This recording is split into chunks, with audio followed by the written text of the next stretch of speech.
Hey everyone, we are back with our first episode, technically.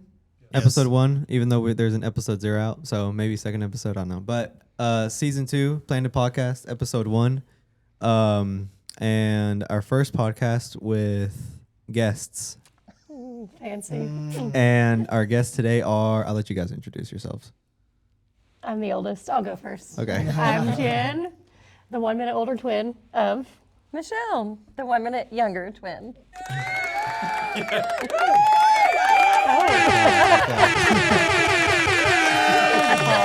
Fancy. Oh, goodness. And Michelle is married to... Todd, hello. That's right. Hello, sweetie. We kind of already did intros of ourselves, but yeah. We didn't get a We're hand supposed to clap introduce for ourselves every episode, but it's fine. Oh, okay. Okay. That worked out then. That was planned.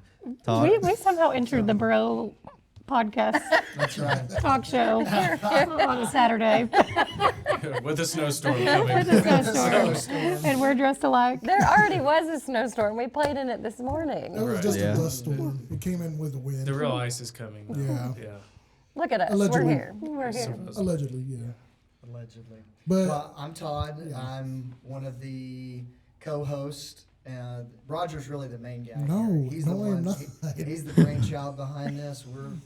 We're just enjoying the fruit of his table. So, Todd, glad to be here. Joseph. Joseph Pasquarella. Yep. We episode 0. We all kind of did introduce ourselves. So, but very happy to be here. It's a big blessing. So thank you all for having me. I'm Brayan Ramirez. I'm Roger. Sweet. No last name.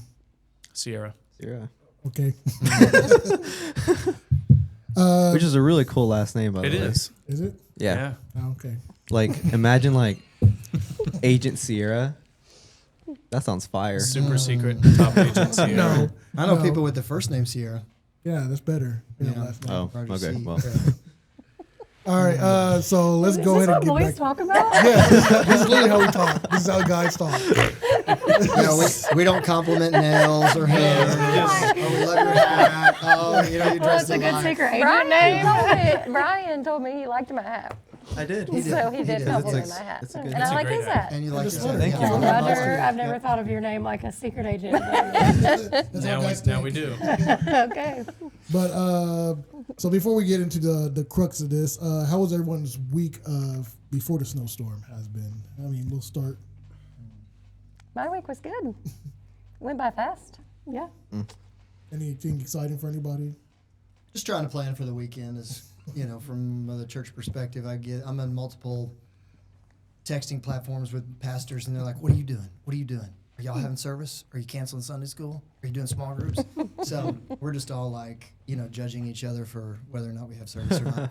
So we aren't having Sunday morning. We're doing everything online. So for a few different factors unique to Greenhouse, but yeah. I had a pretty decent week. I don't know. Nothing new, nothing exciting. Just working and... Yeah. Yeah. I don't know. Nothing. Okay. I had a pretty boring week this week. Or maybe I didn't. You don't remember what you But I did can't this week remember at if I all? did, though. You're too young to be forgetful. I forget some stuff sometimes. Oh, well, we did have a leader meeting with middle school leaders, in preparation for this coming semester. So that was exciting. You figured out your plan. We did. What were you gonna do? We are going through the fruits of the Spirit this semester. Nice. So Well, Sunday afternoon we had what are you calling it? Oh, the meeting? discipleship. Okay. Just a men's discipleship group that hopefully will flower out and Mm-hmm. which Joseph actually helped speak into a little bit, and Daniel O'Kine and some others that helped put the content together for. All right. So this is the first official episode. Episode 0 doesn't count. So first official episode of season 2. I sound too loud in my ear. So this season was pretty much like we talked about the highs and lows of spiritual journey. Through the works of God, what have we seen good, what we have seen bad, things He's changed in us, things we've experienced while on our journeys. Probably no one better to speak about stuff like that than Jen. Yes, She's absolutely. seen a lot of the world and the changes it's going through spiritually. I know there's stories you can tell, some you can't tell. So we'll let you tell us what you can speak about and what you've seen on your many missions. How many countries have you been to again? 56. Yeah. By the way, there's an app I found out about where you can keep up with all the countries you visited. You Oh, I need to download do it. that. you Yeah, need to 'cause download that. I want to visit all of them except Antarctica because I don't want to ride on the boat. You want to do the ice freighter? No. No, I did a cruise for 5 days in the Bahamas and that was it. Done. Is it the boat riding? Yeah. That's- The oh, okay. ocean, the boat, the whole thing. Yeah, You'd rather fly. that's yeah. understandable. I can't swim, so You can't. fun fact. Yeah, Fun Do you, fact. So do you want I- to train on that? Do you want to work on that? not really. Okay. All right. That's not a good. That's just some Yeah, road I trip know you I need. should, but I had like two traumatic like childhood experiences that make me like, nah, I don't want to learn how to swim. Now I like going to like pool parties, You should and read I'll go Jen's to the book. ocean and everything. You can work through his trauma. Yeah, We have a safe I space say where traumatic, you can learn but- to swim. yeah, So You definitely need to learn how to swim. I do, but I somewhat know, but yeah. Anyway, sorry. That took a turn. Speaking of trauma, Jen and Michelle, I know that you have not just personally experienced trauma, but you have seen it in 56 countries around the world, and you've worked with numerous leaders and even written books on the subject, and been there for people in their lowest of lows. Where do you think is probably the hardest country or the hardest environment you've been in in all of your travels and experiences? Well, that's a hard question to categorize because I think everywhere when I've been after a natural disaster or something that has been earth-shaking, well, the thing I have learned is you really can't actually compare traumas. So to the listener or watcher, if you happen to be watching, it's easy to be like, my trauma isn't as hard as someone else's when you've seen awful things. But the truth is, anything that impacts you and matters to God just as much too. So, but I think probably the hardest was responding to an earthquake in Turkey right after, and then seeing and being a part of an earthquake happening while I was there, and seeing not only trauma but re-trauma as the people who, I mean, the person next to us when we were in the second earthquake, they had lost 18 family members in the earthquake. So for them, when the earth started shaking again, just watching that unfold was really difficult. And what is the title of your newest book? Hope Beneath the Rubble, Healing After Trauma. So, and you have a Want me to read website. that? But I wasn't also was that a bad. lifeguard, Brian. I can teach you how to work through your trauma and save you if you drown. Although actually, I really probably couldn't save anyone. Hope so. beneath the water is going to be the Yeah. word Yeah. for you, right you for know. you. I say the word trauma. It wasn't. Looking back, it's not that bad. She just It said you don't really- compare trauma. Yeah. Yeah, Your I'm not trauma is trying your to- trauma. And where Yeah. can they find that? What is the website for it? So you can find it on Amazon, but also there is a website, hopebeneaththerebel.com. And you can. Thanks. No, I no didn't problem. ask for a free advertisement. Yeah. And you can also donate, right? Look, Donate, okay, so- Joe. Yes. Thank you. We're here to all of plug it. plug I it got all you, in. Jen. Thank you. So it's Joe an made awesome me cause. coffee too, so he's winning today. Just trying to be a good co-host. No. He's Well done. trying to be the main host, which you can definitely take. No. I don't trust me with that. I seem to remember when you were in Turkey, you sat with a pastor that was like just sitting next to, I can't remember where he was at.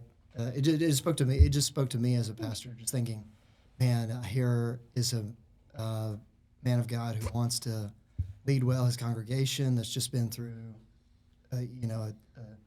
something way outside his control, and he's just sitting there. And I think you happened upon him, and y'all had tea together, and you just got to hear his story. Yeah, we sat and had tea that was warmed over a fire, literally a fire, because there was no power among the rubble. And I don't speak Turkish or Arabic. I'm not sure which language he was speaking, but I just sat with him, which I think is what God does with us. He sits, Emmanuel, God with us, and just watched him cry and held his hand and prayed.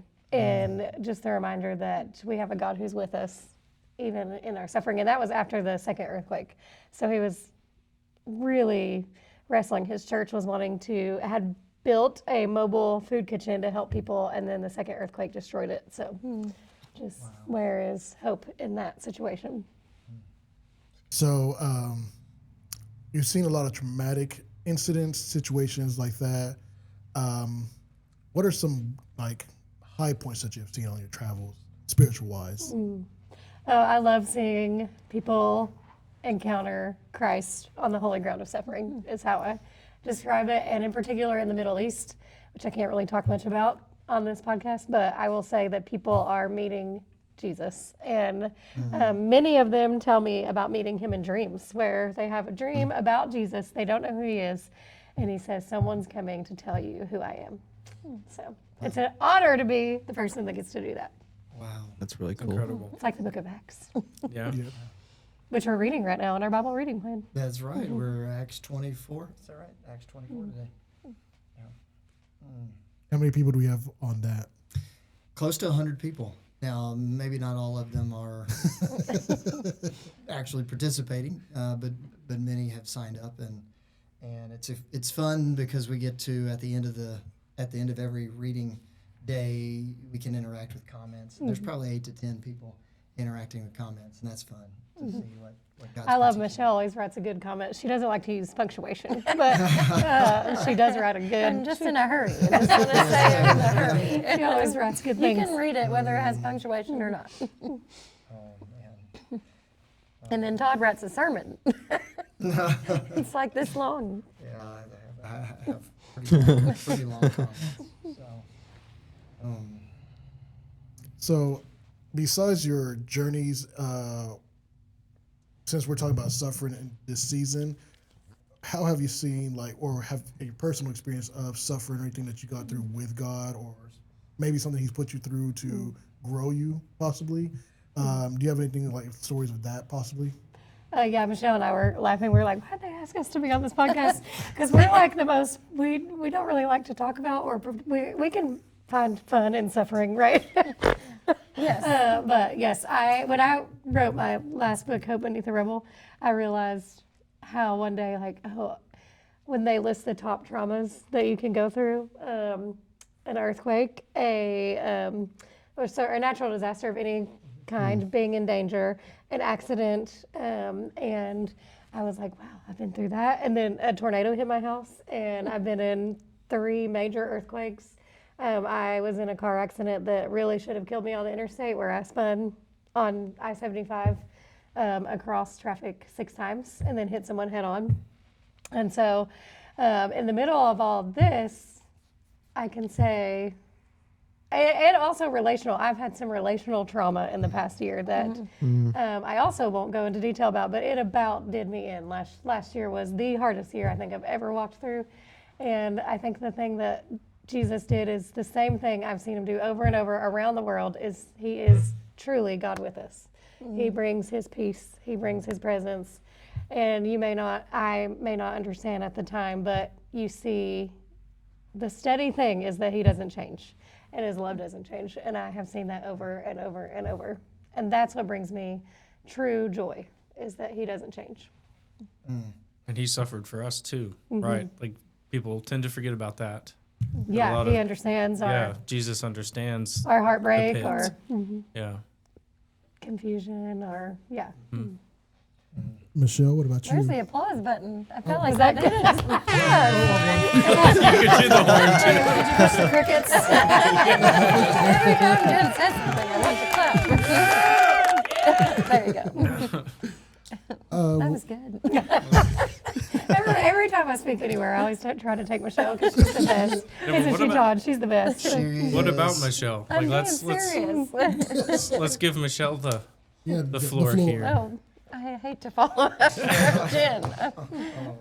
What are we? So suffering, is that the question? Yes. Yes. It is funny because we do tend on the positive side of things, so I don't like to dwell on or think much about suffering. But I've had my fair share over the years, big and little. So I think for me personally, when I had a miscarriage of twins in, I believe it was 2016, right before we really seriously started planning to plant the church in Athens, that was probably my deepest personal suffering that I really had to wrestle with my walk with God.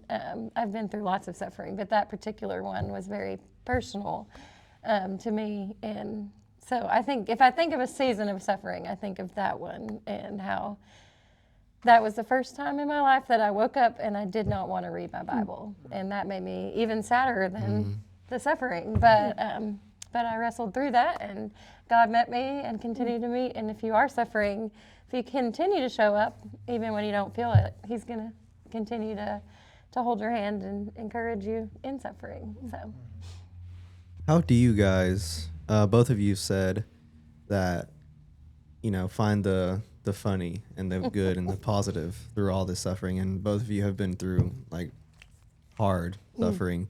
How do you, and at the same time, you two are like some of the most joyful and positive people like I have ever met. So how do you guys keep that positive outlook and attitude and mindset and see the good, and not just, it's not an act either, you're not just trying to look good. I believe that it is genuine joy and, Joy of the Spirit for sure. Yeah. Well, I think people have often asked me over the years, like, this can't be real joy. I'm like, you can't muster this up. You really can't. And I love in Psalm 45, there's a verse that says, He has anointed you with the oil of joy. And that's what I always ask for. And one of my, I think, unique ways God made me is to go into a season of suffering with a person, and I can hold their emotions. Like, you have a right to be sad. Now, we walked through some valleys, and, we didn't necessarily want someone telling us to Romans 8:28, God, we know that. But what I believe is that joy can be something the Lord gives you when it doesn't make sense. And it's also something you have to fight for.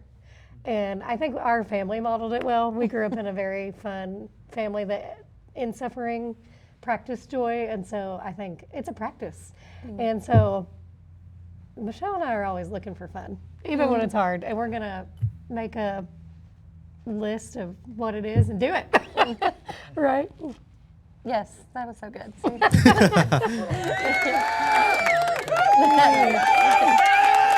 I really like the applause. what was that you said? The Lord can give you joy when it doesn't make sense. What was that quote? You said a quote like that. I'm sure. Go back and watch it. Okay. I'm sure it was really good. It was good. I was like, that was good.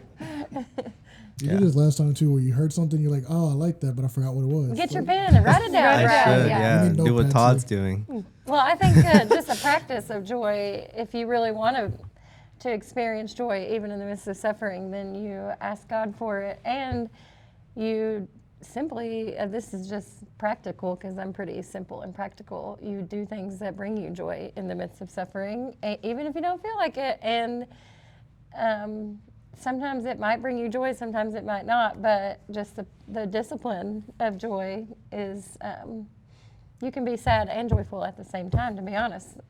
Like last summer, we spent a lot of time sad, but we also did a lot of joy. So you can just practice those things with the Lord. Yeah, last summer was probably the hardest summer I've ever had. And I made it a practice of joy. Like a practice to keep meeting with Jesus every day, even though I didn't understand what was happening. And a practice of, you know what? We're buying a pool membership and we're going every day. And we did, by golly, at Ingleside Pool. That was the tannest I've ever been. But practicing little joy moments in the midst of allowing tears, but also the discipline of pouring in joy moments. It's also fruit of the Spirit. I wanted to open up Galatians where it mentions the fruits of the Spirit. So love comes first, but a close second is joy. And the reason it comes in as a close second is for in rejoicing in God's salvation, Christians show that their affections are rightly placed in God's will and his purpose. So you're like rooted firmly in your way is better, right? Like one of our great worship songs that we sing, like your way is better. Yeah, I mean, you can just tell that joy in people, like truly saved individuals. Like you can just feel it. Feel it in you, both of you. It's just, you know it when you see it. Yeah. One of the things I loved when I lived in Nepal is they. Oh, this is good. So they. I haven't even said anything yet. I know what you're going to say. I haven't even said anything yet. So in Nepal, they have a greeting for everyone when you meet someone. You say namaste, which means I greet the God, little g, in you. They started that because most of them are Hindu and believe in millions of gods. So that's just a very typical greeting, is to say namaste, and we would say it too, just because it's like saying hi here. But Christians have a different greeting that they say, and it was amazing because you could tell a Christian there. There was no doubting, and 100% you could walk into a room and not have met a person, and you could see instantly because the joy is different when in the darkness there. And so the Christian greeting is Jai Masih, which means I see Jesus in you. And so it was really powerful because you could often walk into a room of strangers and you would see, not at a church, but just people would know, oh, Jai Masih, I see Jesus in you. And I learned a lot about joy there because people had nothing and were suffering for their faith, and yet people could see a difference even so that they were greeted differently. Is that what you thought I was going to say? So good. This is why I'm full of joy. I have the best sister ever. It's really cool. I don't think I've ever. Something I just realized is what you've been saying is joy is like a discipline. You know, joy is like a practice. And I don't think I've ever really heard joy in that way. I've always heard joy as like, you know, the Lord gives you joy and have joy and everything. But I don't think I've ever heard joy being something that you actually have to practice and work on and like discipline in, you know? So that's really And it's cool. fun to do it. Yeah. And we've had it modeled very well. Like my dad had cancer twice, like traumatic cancer. And the second time, leukemia that should have taken him out. And he was in the hospital for 30 days getting arsenic dripped into his veins every day. And I see you But with the, no yeah, contact like with anyone. the people in the hospital wanted to come to his room because he radiated so much joy. And his doctors still see him today, even though he's been released from their care, because he had such an impact on them that they look forward to him coming in for his yearly checkup because of his joy. And he was in the deepest suffering you can imagine, like being stuck all the time, having arsenic poured in your veins, you know, stuck in a bed. But so that was really modeled to us, I think. He is incredibly joyful. Yeah. Like he makes a point to talk to me every time he visits, and I'm just like, you don't have to do that, but he loves to, you know. And he pours into everybody, and like you can definitely feel it with your father for sure. Yeah, and at that same time, when he was he had just been released from the hospital when the Humberts had their little run-in with a deer. They went through their minivan, and at that time, our family literally spent more time in the halls of the hospital than not. And I think that was 2013. I still remember. Tough year. And we learned, even in the halls of a hospital, to find snatches of joy somehow. Yeah, it's good. So, in a traumatic event or situation, sort of like that, how do you tell people to sort of like keep the faith and still follow the path, even though you question or not question, but sort of wonder why a situation like that would happen? What's some advice or like a way or something that you could tell people that are probably, you know, they have gone through something really, really bad and they're like, why have you forsaken me in this moment?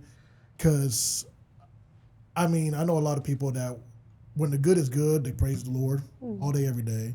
But the second something bad happens, they sort of turn their shoulder or sort of forsake him or be like, why is this happening to me? Why are you doing this?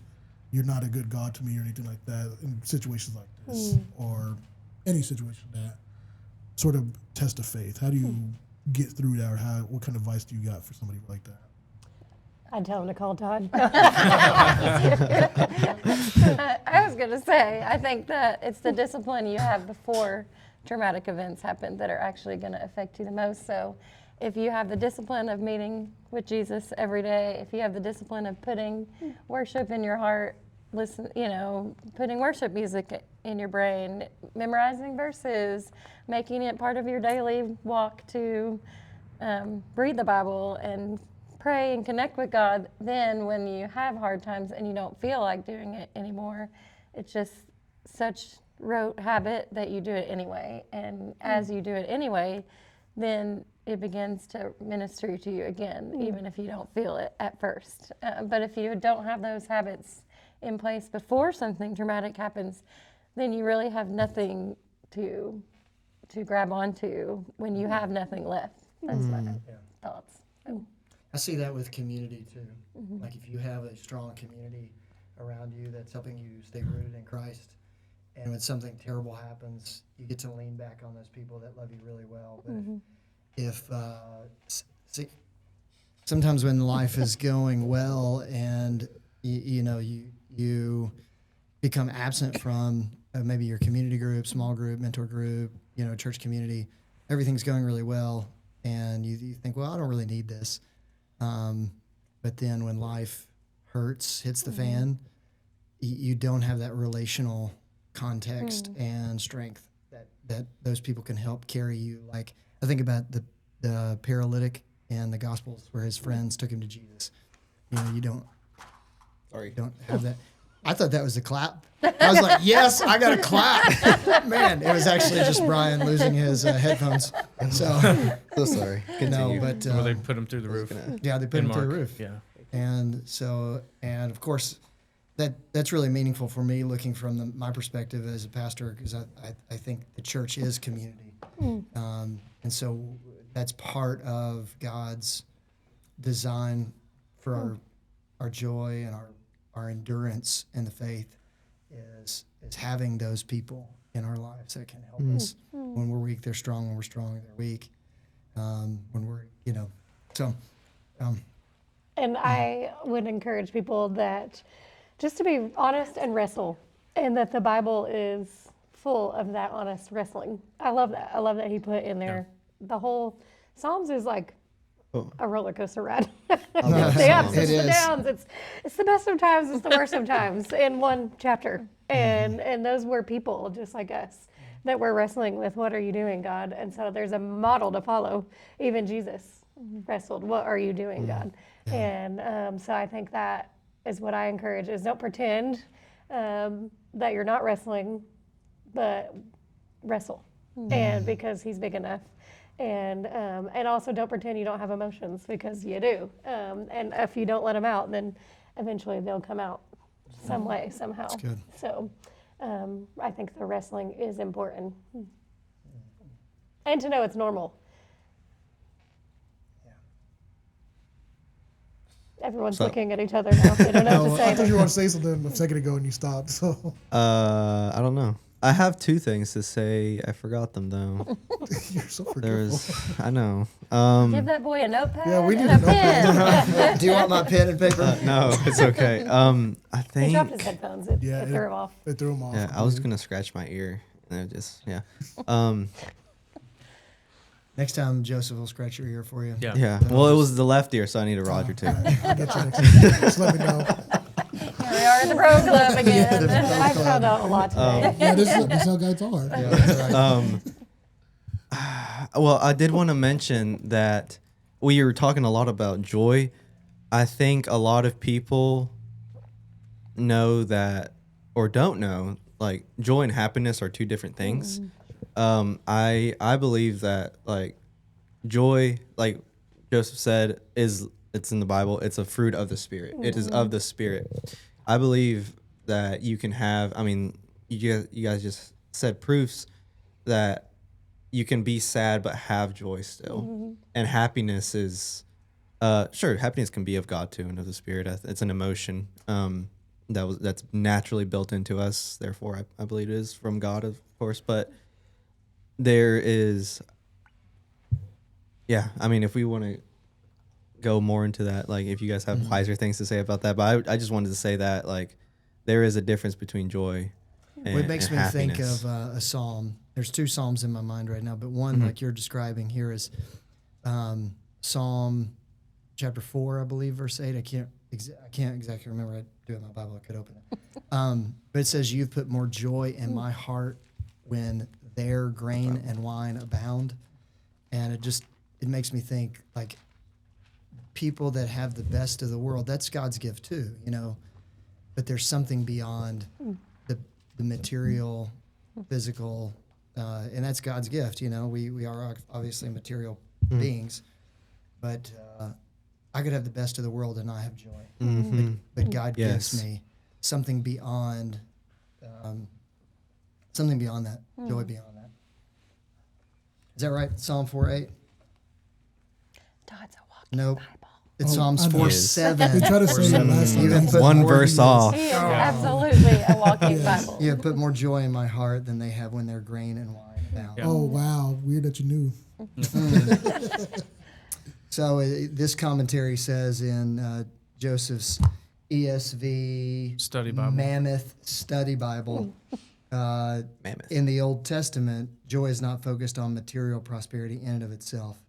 And it gives, the cross reference to the other psalm I was thinking of is Psalm 73, where Go ahead you're- and tell us. Oh, well, Psalm 73, like Jen was saying, is just honest wrestling. Like, you know, the psalmist in Psalm 73 is saying, why have I kept myself pure and blameless when I'm getting the worst of the world and this guy's vile and evil and he's like well-fed and his life is at ease. And he says in there, there's this little verse in the hinge in the middle that basically says, my feet had almost slipped until I went to the house of God. And it was there his perspective changed and he began to understand the dynamics of, you know, what joy is in Christ versus, you know. That's actually one of the Psalms that I really clung to when I was talking about the time when I really questioned, like, I don't even want to read my Bible because I didn't want to go to the house of God. But in that Psalm, he said, I don't want to go, and he goes, and God restores his joy. So that's good. And that's hard. Like if we were going to kind of go down that road with Michelle and the sadness she experienced in that time, you know, watching someone you love hurt is almost harder than hurting yourself. You know, because I don't know if you all have experienced this, but there's a grace of God when I'm suffering that just seems so available to me. The mercy of God, the peace right along the hurt. But when I'm an observer of those suffering, it's hard. I don't have the same. I don't know if that makes sense. You know, It does. Yeah. Because you have the inner piece to be able to, you know, grapple with it within yourself. But sometimes it's hard to be able to convey that to someone else to help them through their suffering. And I guess the contrast between like happiness and joy, since we're kind of trying to do that, happiness tends to be like circumstantial, whereas joy is like everlasting. And it's something that the Lord does grant you. And then the third fruit of the Spirit is peace. And joy and peace are very closely linked as well. Like when Jesus is sleeping in the storm at sea and the apostles are like, but Jesus is calm, and that's like he exemplifies that. And I think that is one thing. Like when I look back at my salvation just a few years ago, like something people tell me is like, you just seem much more peaceful and calm and not as anxious, and all those things are true.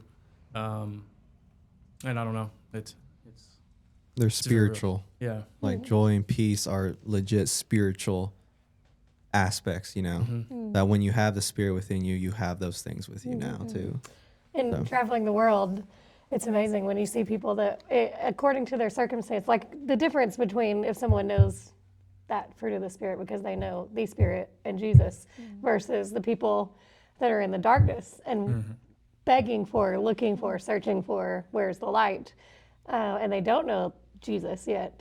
Those that have nothing and are suffering the most, I've seen have the most joy sometimes. And it's not because, and even Michelle's kids have mentioned this when we've traveled to different places. That I remember Alex saying their house is smaller than my room.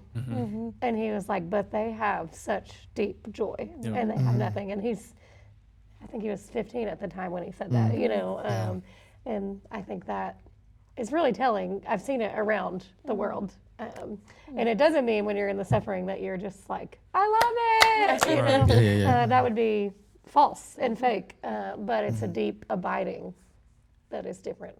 Yeah. It reminds me of Psalm. Do I get a clap there too? That's so good. Clap for her. Come on, Michelle. Say it again. Wait, what's the difference? We don't have headphones. We're not cool enough. Is it, Say it Is again. it say it again?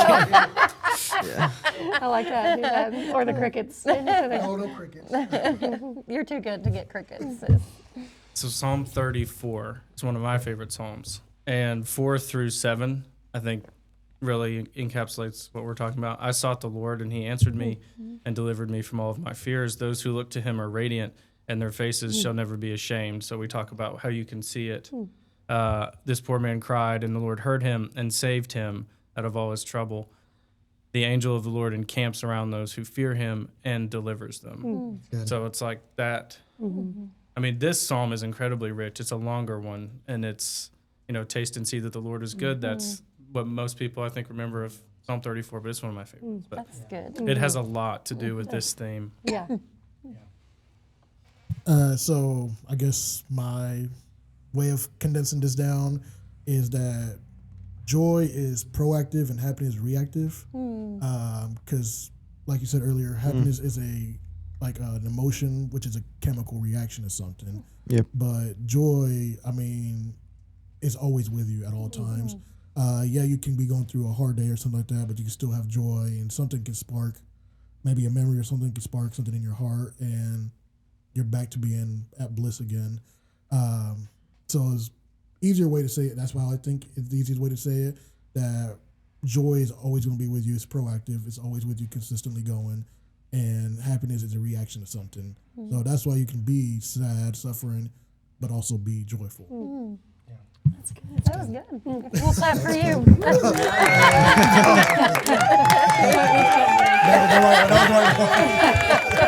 I just wanted to push a button. I had a podcast and I never had fancy buttons. Roger, that reminds me that there's maybe one verse only, maybe two in the book of Acts that that we're reading, where the witnesses of Christ are heavily persecuted, and it says that they were filled with the Holy Spirit and had joy. And often we overlook that, especially those of us in steeped in theology. We're like, what does it mean to be filled with the Spirit, and what is the evidence of being filled with the Spirit? Well, joy, is even in the midst of their persecution, the outside pressures of the world, that larger society, it's joy. I love in Nehemiah where there was some weeping. Some people were feeling maybe convicted. They maybe, were. I mean, you're right. but then basically they're like, dry up the tears. This is fun. That's my version. That's where it says that's right. the joy of the Lord is your strength. Like let's come together and. And I think that really roots us in the if Jenna, I didn't cut you off, did I? No, It really it really roots us I in was the grace done. of God, because in that chapter of Nehemiah they were reading the law, and they were sad because they hadn't kept the law, and they hadn't kept God's word, and they were weeping.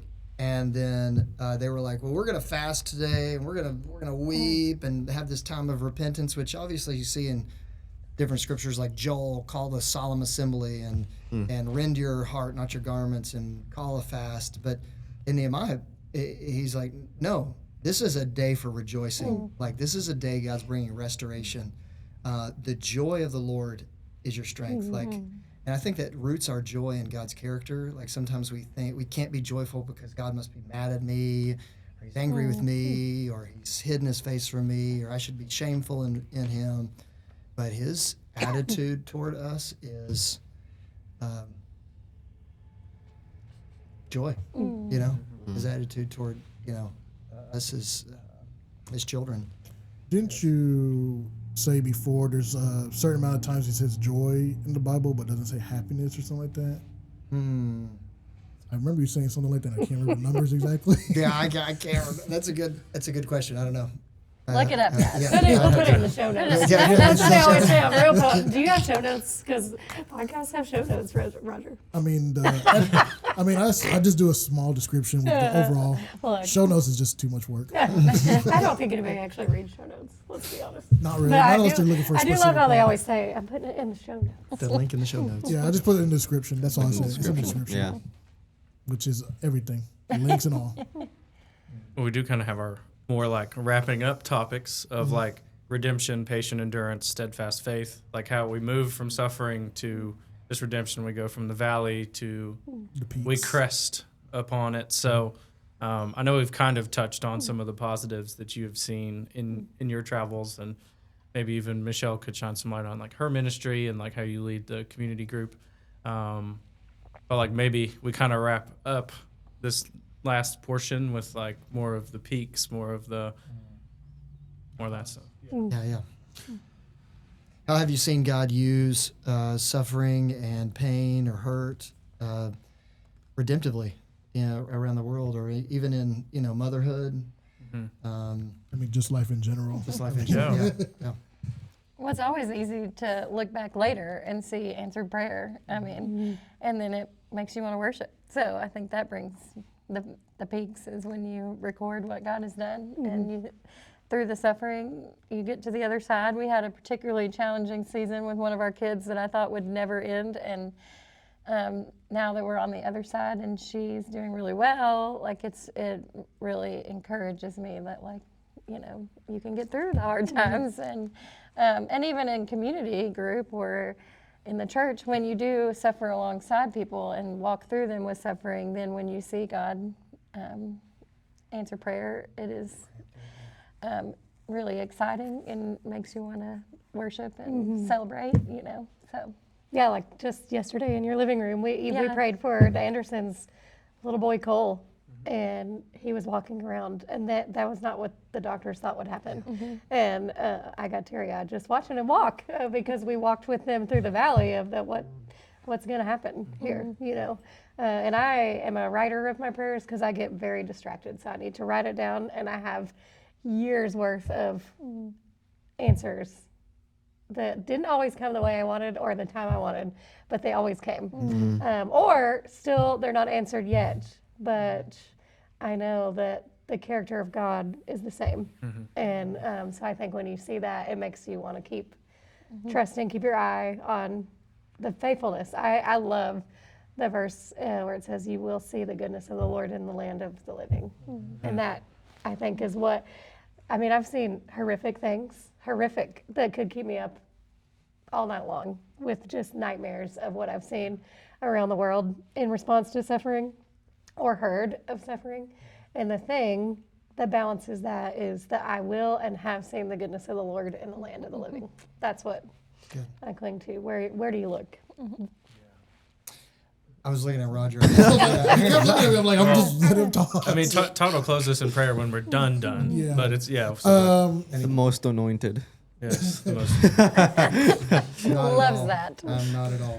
Well, I feel very honored to be among Thank the, y'all the, for the inviting brothers us. today. No, thank you guys. It's This is so fun fun. to- Yes. Yeah. It's very funny because I had a podcast for years, and just to see the difference in guys and girls, it's Yeah. really funny. Just give us a little snapshot of the difference. Yeah, just real I don't know. It's just very funny how. Well, first of all, y'all are very organized, and you gave me a PDF. Are we? You- It's these two. You have a lot of It's these two, cameras, yeah. a lot of things. No, is that one? But then it's just fun to see how you think. Oh, yeah, guys' mentality. I love it. Thank you for having us today. Well, thank you for Thank you for definitely- Thank you for Awesome. coming. Yeah. Thanks for sharing. Listen, it's a snow day. I didn't even put on earrings today. Hey, This is you a know, big deal. on the wild Walking side. wild, we're dressed alike in I our didn't snow either. Yeah, I was like, sweatshirt. we didn't dress up either, so Yeah, we're all good. Nope. I guess the closing, I don't know. Plug the greenhouse. Yes, definitely. Let me go run through all that stuff. So obviously, thank you to the greenhouse for helping us provide all this great equipment, giving us a space to do all this in general. Thank you, obviously, to Jen and Michelle for joining us and giving us some great insight, telling us about some highs and lows. And also, just know that what you're going through right now is not the end. It's not the finish. It's the middle. It could even be the beginning. So just know there is better stuff along the way. With that, Todd, Yeah, can you close out with a prayer? I'd be glad to. Let's pray. Father, we stand in awe of you and your grace and your love. And we find a lot of comfort in knowing that somehow, though you never change, though there's, as your word says, you're not shifty like shadows. You're just constant. Somehow you identify with us in our brokenness, our weakness. That our great high priest Jesus came here to experiencing great agony and suffering on our behalf. You know everything about us, Jesus. You know exactly what we go through. You can identify with everything that we ever experience or think or feel. Would you help us set our hope on you? And as Jen and Michelle taught us, to build disciplines and habits in our life that help us fight for joy, that fight for the joy that you give, and give us all that we need, just an arsenal of truth in our hearts against the enemy, and all that we need, God, the protection, the armor, to daily walk with others toward you, to fight for joy, and to see our valleys or our peaks as means of just glorifying you. In Christ's name I pray. Amen. And